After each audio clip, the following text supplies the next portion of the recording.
Hai semuanya, gimana kabar kalian? Semoga selalu dalam keadaan baik. Jadi welcome back di Andy Creston Channel dan ini adalah segmen Analisa Pagi, segmen di mana kita akan mengulas kembali untuk update news dan juga pergerakan dari market, khususnya market dari Bitcoin. Hari ini kita berada di tanggal 14 November 2025. Bitcoin hari ini drop ya ke 98 ribuan, lumayan turun 3 sekian persen. Ethereum turunnya lebih parah, altcoin yang lain apalagi karena Bitcoin Dominance sempat naik sampai 3%. Luar biasa banget kenaikan dari Bitcoin Dominance, tapi di sini kita akan coba untuk bahas sentimen apa yang saat ini sedang ada pada market dan cukup unik ya situasinya di mana Amerika Serikat resmi mengakhiri shutdown kemarin itu jam ya pagi menjelang siang itu udah ada penandatanganan dari Presiden Trump terkait dengan RUU bahwa Amerika Serikat ini sudah menyelesaikan shutdown-nya, sudah punya plafon hutang yang baru dan tentu saja otomatis pemerintahan kembali berjalan normal ya. Para PNS yang sebelumnya dirumahkan kini kembali bekerja. Tapi gini, meskipun government shutdown itu sudah berakhir dan tentu saja itu adalah good news untuk perekonomian, khususnya Amerika Serikat, tapi untuk rilis data kemarin itu belum ada rilis sama sekali ya. Kemarin bahkan ada ekspektasi rilis data CPI dan juga initial jobless claim kalau nggak salah. Nah itu akhirnya nggak rilis karena memang datanya belum clear ya. PNS mereka baru aja kerja, mungkin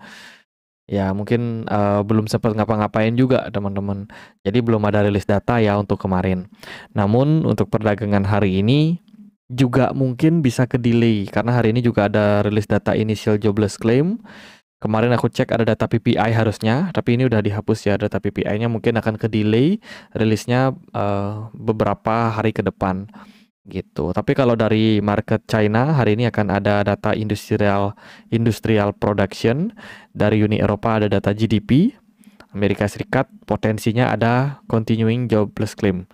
Ya, ini belum tahu apakah nanti bisa rilis atau seperti apa.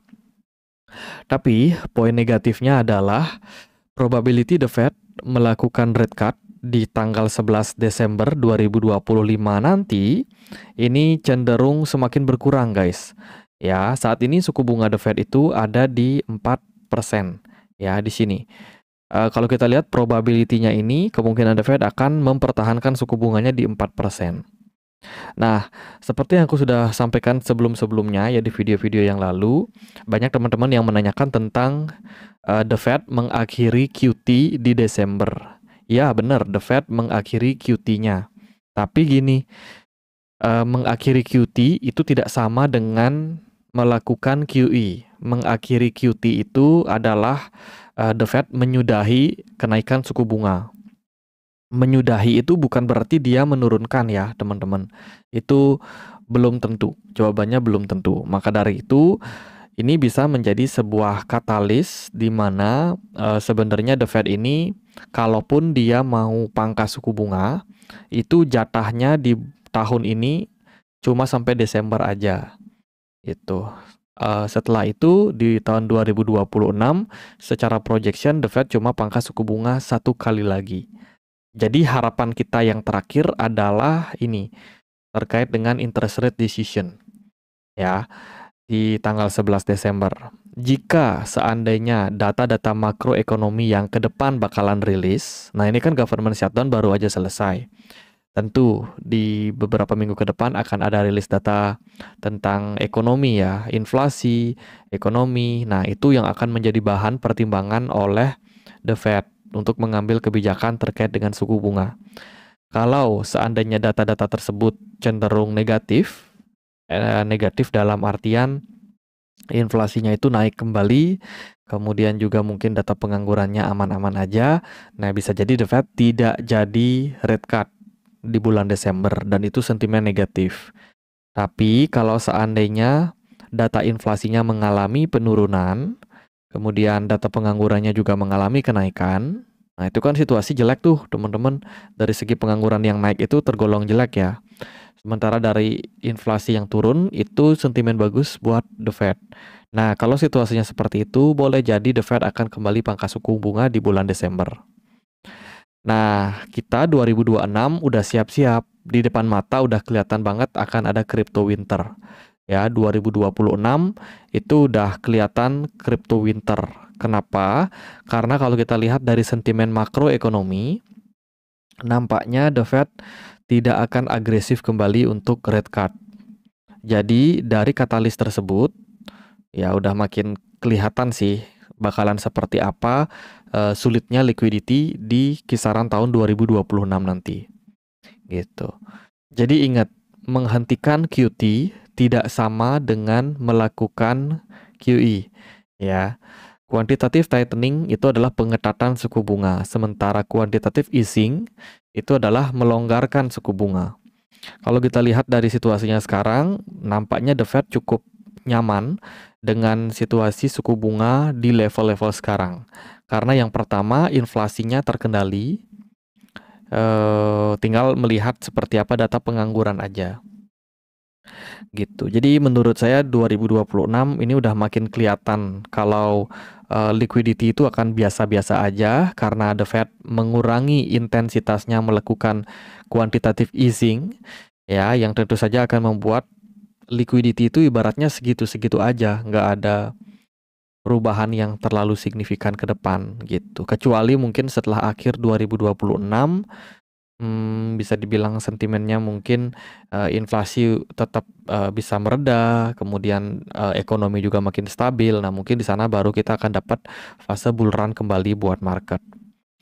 Itu sih. Tapi kalau untuk bulan November sampai Desember ini, we will see ya kemana arah dari Bitcoin ke depan. Kemudian dari berita, teman-teman, Taiwan mungkin menambahkan Bitcoin ke cadangan nasionalnya. Ini mungkin ya, mungkin. Teman-teman, ini didorong daripada anggota parlemen yang melakukan audit lengkap sebelum akhir tahun. Jadi ada potensi Taiwan mulai akan membeli membeli kripto ya, membeli Bitcoin. Tapi ingat, ini pembeliannya tidak akan beli langsung, tapi dia beli lewat ETF. Kemudian ini data dari liquidation heatmap. Kalau kita perhatikan saat ini area support buat Bitcoin ada di 98.000, dekat-dekat 97.000. Ya, Bitcoin drop menyapu bersih semua yang pasang order di bawah. Kalau kita lihat dari total yang kena liquid untuk 24 jam terakhir ya, ini menyentuh 583 juta US dollar terlikuidasi dari long positionnya. Gitu. Kalau kita lihat dari liquidation map, nah ini, semakin Bitcoin ini dibawa turun secara harga ya, makin banyak yang long ini akan kesapu. Ini kok banyak banget ya yang ngelong. Situasi sekarang masih banyak yang ngelong, teman-teman. Ya, makin banyak yang akan dalam long position ini kesapu kalau Bitcoin seandainya dibawa turun kembali. Kemudian ada trade juga datang dari CryptoQuant ya. Ini terkait dengan kondisi yang berpotensi bearish pada Bitcoin ke depannya. Gitu. Dia melihat bahwa situasi ini sekarang lagi dalam extreme bearish ketika Bitcoin decline dari level 100.000. Karena level 100.000 ini dinilai sebagai level psikologi. Pertimbangan yang lain adalah ada banyak long term holder pada Bitcoin yang sudah melakukan selling. Ya, mereka take profit dulu setelah Bitcoin itu create new all time high kemarin. Gitu. Dan tentu saja aksi taking profit ini kembali melebar ya setelah banyak yang sudah cuan di kisaran bulan Oktober itu yang udah take profit, terus melebar lagi, meluas lagi di bulan November awal. Mereka juga sudah banyak yang take profit, tapi sayang ini chartnya nggak bisa ditampilkan. Tapi nanti kita coba untuk bahas. Itu kemudian Bitcoin anjlok ke 98.000 seiring melonjaknya likuidasi berjangka. Haruskah investor mengharapkan kenaikan? Ini menarik sih, karena situasi sekarang investor dibikin bingung dengan situasi ya. Kita akan coba untuk bahas Bitcoin dari segi teknikalnya, sebab nggak terlalu ada sentimen yang gimana-gimana dari makronya. kecuali yaitu government shutdown sudah dibuka dan juga kita masih menghadapi ketidakpastian dari pasar karena masih akan menunggu rilis data makroekonomi, inflasi, ketenaga kerjaan yang nanti akan dijadikan bahan oleh The Fed untuk mengambil kebijakan di bulan Desember. Apakah rate cut atau enggak? Karena yang sekarang terjadi, probability untuk The Fed rate cut itu makin lama makin tipis gitu. Well, emas kemarin sampai tembus 4.200 ya, luar biasa banget kenaikan dari gold dan overall hari ini dia sudah terkoreksi karena government shutdown sudah selesai juga. Pada take profit juga ya di sesi US, ini S&P 500 merah, Bitcoin juga sama merahnya gitu. Banyak yang take profit. Ya, S&P 500 meninggalkan banyak gap di bawah dan belum banyak yang di hit teman-teman. Kalau kita lihat juga dari probability, ini dia udah bearish divergence dan mungkin ada persiapan untuk koreksi gitu. Ya, emas turun. Ketika emas naik, Bitcoin turun. Ketika emas turun, Bitcoin juga turun. Begitu juga dengan S&P 500 ya. Ketika S&P 500 masih bisa naik, Bitcoin sudah turun duluan di bulan Oktober kemarin, dan ketika S&P 500-nya turun, Bitcoin ikutan turun. Itu yang terjadi pada market. Bitcoin dominance overall menguat 3%, tentu saja bukan ide yang bagus, tapi kita akan coba untuk lihat Bitcoin dari sudut pandang teknikalnya ya. Saat ini Bitcoin semakin dekat dengan area target kita 95.000 ya. Jadi target yang kita sudah sempat sampaikan sejak bulan Oktober kemarin kini makin dekat teman-teman. Bitcoin beberapa kali jebol area 100.000, sempat naik sebentar, tapi kali ini jebol lagi ya, 100.000 nggak bisa mempertahankan, area psikologinya nggak bisa mempertahankan, dan tentu saja di tengah pergerakan Bitcoin yang sudah berada di bawah dari 100.000 ini akan memicu, men-trigger yang namanya aksi profit taking, aksi jualan. Kenapa? Karena level 100.000 itu adalah level psikologi yang sangat kuat untuk Bitcoin gitu, dan bila mana Bitcoin jebol dari area itu ya sudah barang tentu kepanikan akan terjadi pada market. Nah, sekarang aku mau ajak teman-teman buat melihat Bitcoin dari sudut pandang weekly-nya. Kalau dari weekly time frame ya, kita terpantau sudah tembus kembali dari area EMA 50. Artinya apa? Artinya Bitcoin dalam situasi yang rawan banget gitu, rawan sekali posisi seperti ini. Namun EMA 50 ini baru akan benar-benar bereaksi kalau close weekly-nya beneran confirm di bawah dari area 101.000. Jadi Bitcoin punya misi sampai hari Senin depan, berarti kan sekarang hari Jumat ya sekarang. Sekarang hari Jumat, Sabtu, Minggu, Senin. Tuh, kurang dari 48 jam. Bukan, kurang dari 3 hari lah ya. Lebih dari 48 jam. Tapi sebelum hari Senin, Bitcoin masih punya kesempatan buat turun. Gitu, amit-amitnya turun mungkin ke 95.000.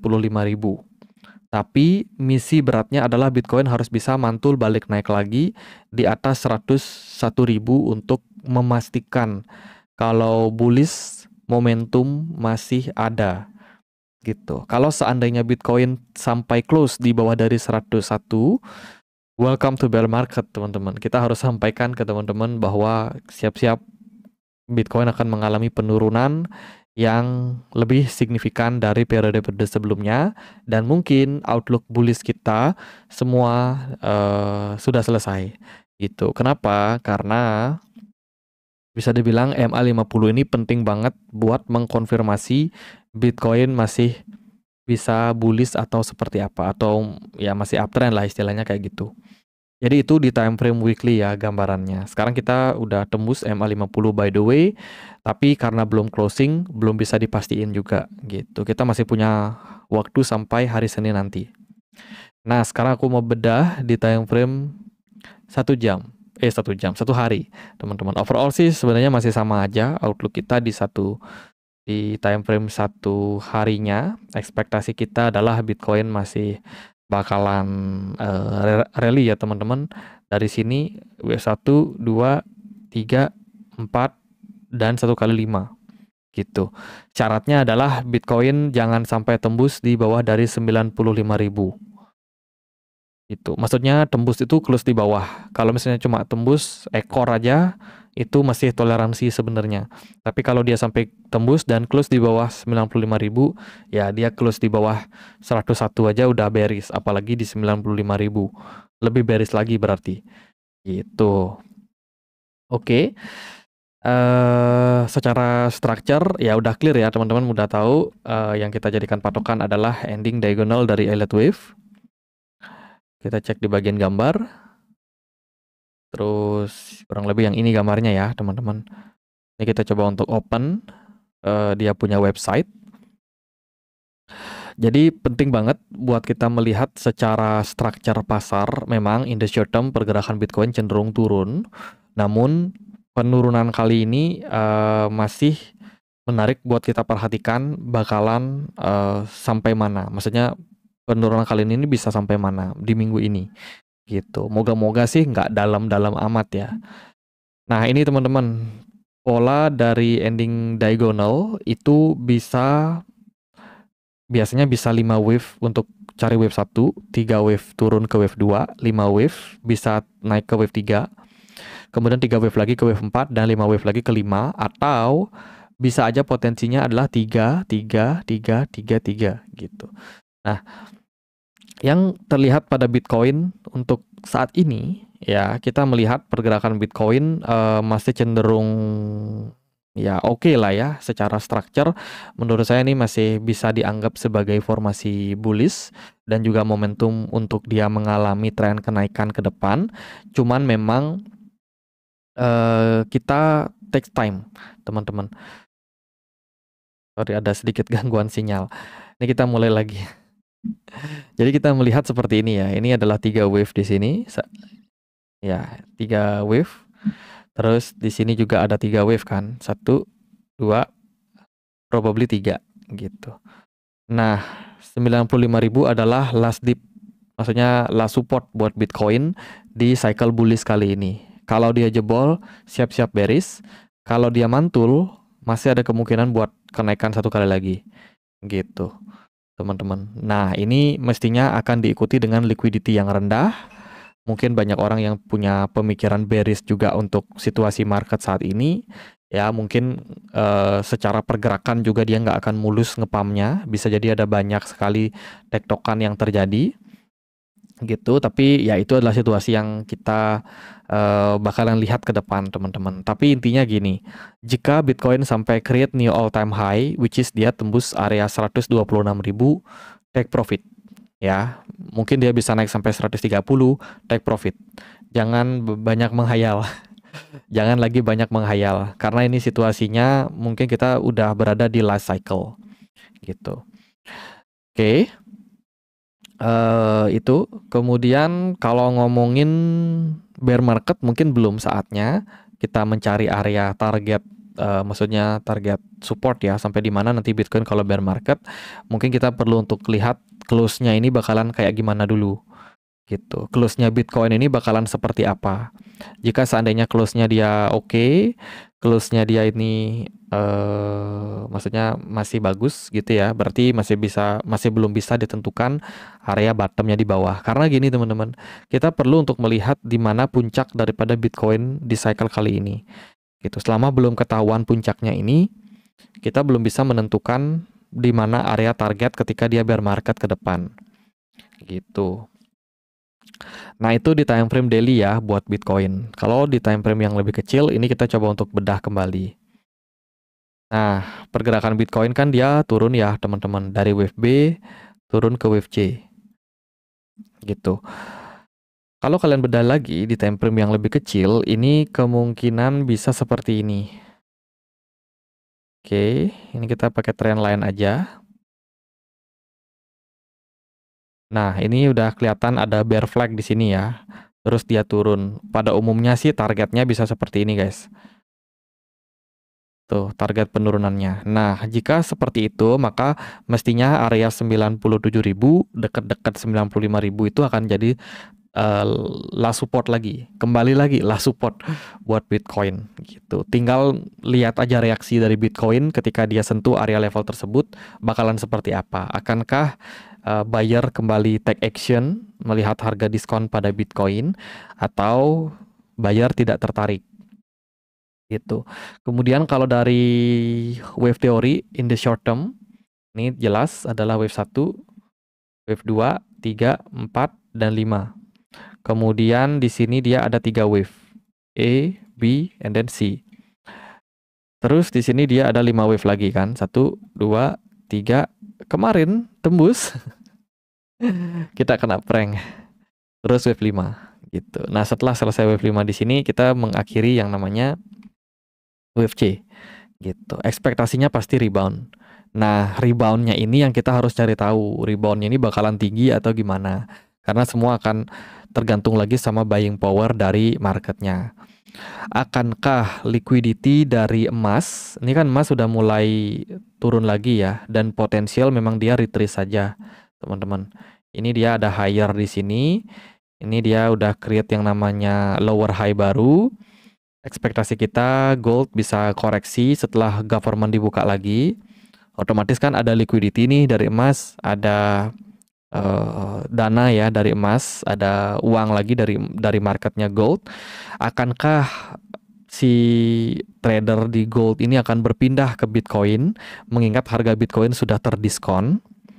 Nah, itu yang kita nggak tahu ya teman-teman. Kemudian S&P 500 yang turun ini juga bisa menjadi kabar bagus jika mana liquidity-nya ini masuk ke Bitcoin kembali gitu. Jadi Bitcoin ini lagging dibandingkan dengan aset yang lain seperti emas, seperti saham juga. Tinggal kita cari tahu apakah investor mau masuk. Karena liquidity dari the Fed kemungkinan bakalan seret. Tapi kalau liquidity dari market, misalkan dari market gold sama S&P 500, masih ada potensi dia untuk masuk ke Bitcoin-nya. Gitu teman-teman. Bitcoin dominance yang menguat ini bukan hal yang mengherankan. Karena kita masih punya target juga kan ekor di atas ini. Jadi saya harap sih teman-teman udah mulai udah sempat melakukan trimming untuk altcoin kalian. Jangan pegang banyak altcoin ya. Ini situasinya udah nggak bagus buat altcoin. Jadi boro-boro ngomongin altcoin season teman-teman. Kita lihat Bitcoinnya bisa survive aja, itu udah setengah mati ya. Ya itu. Boro-boro nungguin altcoin season. Menurut saya sih mungkin kalau Bitcoin masih bisa naik, setelah Bitcoin itu ada di atas, itu baru akan kita bisa berbicara tentang altcoin season. Kalau untuk sekarang belum bisa teman-teman. Gitu, jujur aja. Oke, itu tadi dia untuk outlook kita. Sementara ekspektasinya adalah masih bisa turun. By the way, kita udah finish wave 4 di atas dan sekarang kita ongoing mencari wave 5. Tinggal nunggu bottomingnya bakalan seperti apa. Nanti ini kita bisa bedah lagi sebenarnya. Ini kan dia udah clear wave wave 4 ya teman-teman. Perjalanan dari wave 4 menuju wave 5 ini tentu saja terdiri dari 5 wave juga. Jadi ibaratnya kayak gini, ini adalah wave satunya, ini wave 2, sekarang kita ongoing wave 3 mungkin, terus dia ada rebound dikit kan, mencari wave 4, and then dia akan turun lagi mencari wave 5. Gitu. Jadi in the short term, kemungkinan ada rebound jangka pendek, mungkin itu bisa testing lagi area 100, kalau dia nggak kuat di area 100, bakalan dibawa turun lagi ke 95 ribuan. Gitu teman-teman, saya rasa udah nggak kaget ya, harusnya kan udah nggak kaget karena tiap hari juga di remind seperti ini. Ya itu sih, tapi sabar-sabar aja buat yang sementara ini mungkin masih pegang kriptonya ya, harus sabar teman-teman karena situasi market juga unexpected ya seperti ini gitu. Jadi we will see, moga-moga jangka pendek kalau dikasih rebound bisa testing area 100 lagi, tapi jangan FOMO. Hati-hati, area 100 bisa jadi area resistance di mana banyak yang akan siap ngasih tekanan jual. Bitcoin berpotensi untuk ke 95.000. Oke, gitu aja buat update kali ini. Semoga videonya bisa bermanfaat. Jika teman-teman ada pertanyaan lain, silakan cantumkan di kolom komentar channel YouTube ini. Nanti sore mungkin aku nggak sempat bikin live, teman-teman, karena ada kesibukan. Ya, tapi kalau teman-teman mau diskusi, boleh banget buat join di komunitas Telegram kita. Nanti aku sertakan untuk linknya di kolom deskripsi video ini, atau bisa cari di pencarian Telegram kalian seputar investasi. Tinggal diketik aja seputar investasi. Nanti join di komunitas grup kita, ada 8.000 member di dalam. Ini gratis ya buat yang pengen masuk. Gitu aja. Nggak live beli, nggak. Kita bikin video. Karena beberapa orang komplain kalau kita bikin live katanya ketinggalan. Oke, gitu aja. Semoga bisa bermanfaat. Akhir kata saya Andre. Makasih.